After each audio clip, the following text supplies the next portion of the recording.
Aujourd'hui, nouvelle sélection des meilleures extensions Twitch, ces petites choses qui vont vous permettre de personnaliser toujours plus vos chaînes. Que ce soit les extensions de type overlay ou composants qui seront visibles directement sur le lecteur Twitch ou les extensions de type panneau à intégrer dans vos panneaux de chaîne, je vous propose de découvrir 8 nouvelles extensions que je trouve plutôt sympas. Petit rappel rapide sur comment installer une extension Twitch. À partir de votre tableau de bord, cliquez sur le menu extension. À gauche, vous trouverez alors le catalogue de toutes les extensions Twitch. Et pour en installer une, soit vous cliquez directement sur le bouton ajouter, soit vous allez sur la page de l'extension pour cliquer sur le bouton installer. Vous aurez ensuite la possibilité de la configurer avec évidemment des options qui seront différentes pour chaque extension. Et une fois que vous avez tout configuré, il faudra activer l'extension. Et là, vous pourrez l'activer en tant qu'overlay, composant ou panneau en fonction de chaque extension. Mais surtout n'oubliez pas de l'activer. Très souvent quand une extension ne fonctionne pas, c'est parce qu'on a oublié de l'activer. Toutes vos extensions seront visibles dans l'onglet Mes extensions où il sera possible de les configurer, les activer, désactiver, voire les supprimer. Et enfin je précise qu'on peut ajouter au maximum une extension de type overlay, 2 extensions de type composant et 3 extensions de type panneau. Et notez pour terminer que certaines extensions peuvent être de plusieurs types, ça laisse un petit peu plus de liberté dans leur utilisation. Allez, on passe à cette fameuse sélection de 8 extensions Twitch. Vous allez voir, il y a un petit peu de tout et je rappelle au passage que pour les extensions qui utilisent des bits, la répartition est de 80% pour le streamer et de 20% pour le développeur de l'extension. Et on démarre avec Control Plus StreamKit. C'est une extension qui est mise à disposition par Twitch Labs, donc c'est vraiment une extension officielle et ça se voit, on reconnaît vraiment le style. Et elle va pouvoir s'utiliser soit en overlay complet, soit en composant, soit en panneau de chaîne, donc là vous avez vraiment le choix. On va pouvoir y afficher plein d'infos via 3 onglets. Un onglet pour afficher des cartes informatives, un onglet pour afficher une liste de chaînes recommandées, et un onglet pour tout ce qui est sondage, quiz, prédiction, etc. Exemple avec les cartes informatives, pour donner des infos sur la chaîne. Il existe plusieurs modèles, pour vous montrer un petit peu à quoi ça va ressembler, mais grosso modo on a 4 types de cartes, basique, à section, de type timer et de type liste. On peut donc mettre plusieurs cartes en même temps et les visiteurs pourront passer de l'une à l'autre facilement pour suivre un petit peu votre actu ou votre challenge en cours, c'est plutôt pas mal. Il y a aussi une option pour afficher les cartes par défaut plutôt que le menu principal, sympa aussi. On a aussi un onglet pour faire une liste de chaînes recommandées qu'on peut directement follow depuis le panneau et ça c'est vraiment pratique. Et enfin on a un onglet pour tout ce qui est sondage et assimilé avec là aussi plusieurs options avec littéralement des sondages, un système d'upvote comme sur Reddit, un quiz et la possibilité de lancer une prédiction dans l'extension. Et comme je le disais au tout début, tout cela est transposable soit dans un panneau de chaîne, soit en tant que composant, soit carrément en tant qu'overlay, pratique pour s'organiser quand on a plusieurs extensions. Donc là on a un outil vraiment cool et plutôt clean proposé par Twitch Labs. Extension suivante sous forme de panneau de chaîne exclusivement et vous allez comprendre pourquoi, puisqu'elle permet simplement d'afficher les émotes réservées aux abonnés disponibles sur votre chaîne. C'est quand même autrement plus pratique que de devoir aller dans le sélecteur d'émotes du chat et de cliquer dessus pour l'avoir en grand. Là d'un seul coup d'œil on a tout. Alors il y a quelques options aussi, personnellement j'ai préféré supprimer les labels et l'ombre sous les émotes, je trouve ça plus lisible. On peut choisir d'afficher ou de masquer certaines catégories, les renommer. Vous voyez que là sur ma chaîne par exemple, littéralement toutes les émotes sont visibles si je le veux, y compris les cheer modes que quasiment personne n'utilise, comme quoi. Et en plus, si on clique sur une émote, on pourra avoir son aperçu sur fond sombre, sur fond clair, et il y aura même un bouton de call to action pour follow la chaîne ou s'abonner, ça c'est vraiment cool. Bref, une extension simple, mais qui fait le job, donc on valide. Alors vous ne le saviez peut-être pas, mais il existe aussi une extension officielle pour Discord. Alors en fait ça reprend le widget Discord qui, en fait on sait pas trop à quoi il sert, il est pas très utile en soi, vu qu'il permet uniquement d'afficher la liste des membres qui sont en ligne actuellement sur le serveur. J'avoue que j'ai jamais trop compris pourquoi on n'avait pas au moins la possibilité de rejoindre le serveur en plus, mais bon, c'est comme ça. Et donc pour ceux qui veulent afficher la liste des utilisateurs connectés à leur serveur Discord, il suffira simplement de renseigner l'ID de votre serveur, d'activer l'extension et vous aurez un magnifique panneau de chaîne avec le widget officiel. Et voilà, c'est tout. On continue avec Visuals and Sounds Alerts. Visuals and Sounds Alerts, l'extension de chez Owned. Alors je l'ai déjà présenté dans une vidéo dédiée qui plus est, mais là Owned va proposer des animations spéciales pour Noël.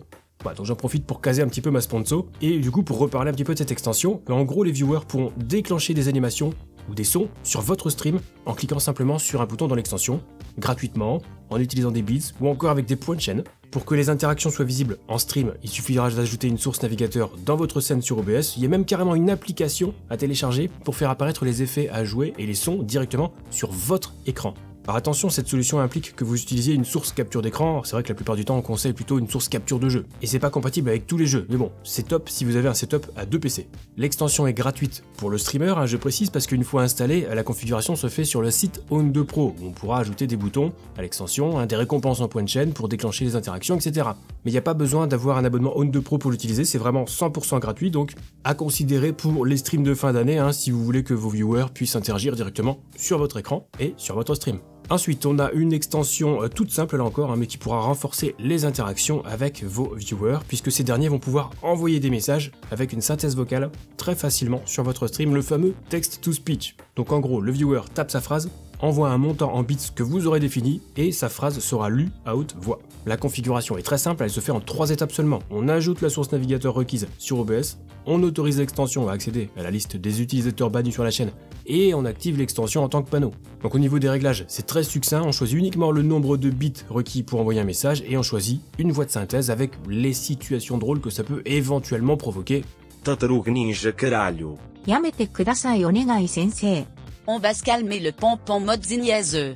Donc un double avantage avec cette extension pour le coup, parce qu'elle permet non seulement de récupérer quelques bits au passage, mais en prime, les viewers font eux-mêmes de l'animation sur votre stream. Et ça, c'est toujours bon à prendre, ça fait partie de l'animation passive que je décris dans ma vidéo intitulée « Comment animer son stream », que je vous suggère de regarder, elle doit être quelque part par ici, dans une petite fiche là. Allez, on y va.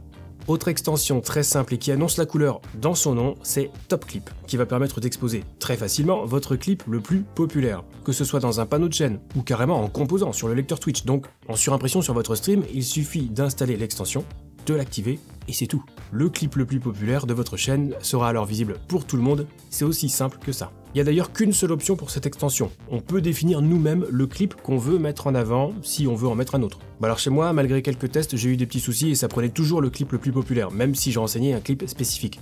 Et qui sait, ça sera peut-être mis à jour par la suite. D'ailleurs, il existe d'autres extensions pour montrer vos clips facilement, il suffit de taper le mot clip dans la barre de recherche sur la page des extensions, et vous pourrez faire votre petit marché. Voilà, moi je trouvais celle-ci vraiment simple et efficace, donc voilà, j'ai voulu vous la présenter. On enchaîne avec Crowd Control, dont je vous ai déjà parlé en fait, mais c'est une application qui permet aux viewers d'interagir directement avec votre jeu.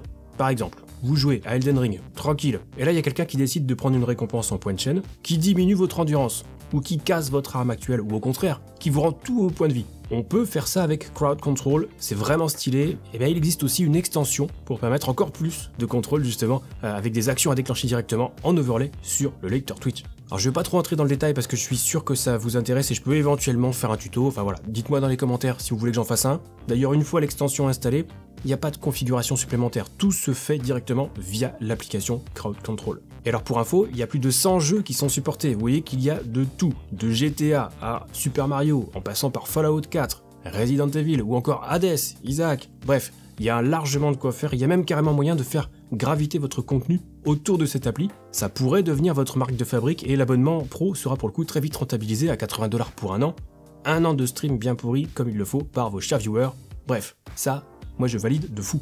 Et on termine, enfin presque, avec une extension toute simple qui permet de faire ce que certains chatbots peuvent déjà faire, c'est tout simplement d'afficher l'uptime et le watch time. Alors pour les anglophobes, ça veut dire qu'on pourra avoir des infos sur le temps écoulé depuis le début du stream et le temps passé à regarder le stream ou temps de visionnage. Des infos pas super utiles, mais combien de fois on a vu un viewer taper ce genre de commande dans le chat ? Je vous pose la question. Et bien là, l'info sera accessible soit dans un panneau, soit directement sur le lecteur Twitch via un composant. C'est compatible avec l'appli mobile Twitch et cerise sur le cajot. Quand ils atteindront certains paliers, les viewers les plus fidèles pourront célébrer leur watch time en utilisant des bits. Donc en prime, vous gagnez un petit quelque chose. Bon, 10-20 bits, c'est pas grand chose, mais ça coûte rien à mettre en place, donc pourquoi pas. Et on termine, vraiment, cette fois, avec la dernière extension, totalement inutile, mais ça m'a rappelé l'époque où tout le monde jouait à ça, et bien sachez que vous pouvez ajouter un panneau de chaîne avec le jeu 2048 via l'extension 2048. Et voilà, vous l'installez, vous ajoutez le panneau, et le jeu sera là, disponible pour les curieux qui regarderont sous votre stream ou dans votre bio si vous êtes hors ligne, et c'est tout, ça s'arrête là. Et voilà pour cette nouvelle sélection de 8 extensions Twitch. Dites-moi dans les commentaires si vous comptez en installer une, que je vois un petit peu ce qui vous plaît. Et si vous cherchez d'autres extensions, je vous rappelle que j'ai fait 2 autres vidéos sur le sujet. Je vous mets la dernière en date ici même, mais vous pouvez aussi faire une petite recherche sur la chaîne. Sur ce, voilà, on va se quitter là-dessus. On se retrouve très vite pour la prochaine vidéo et d'ici là, bon stream.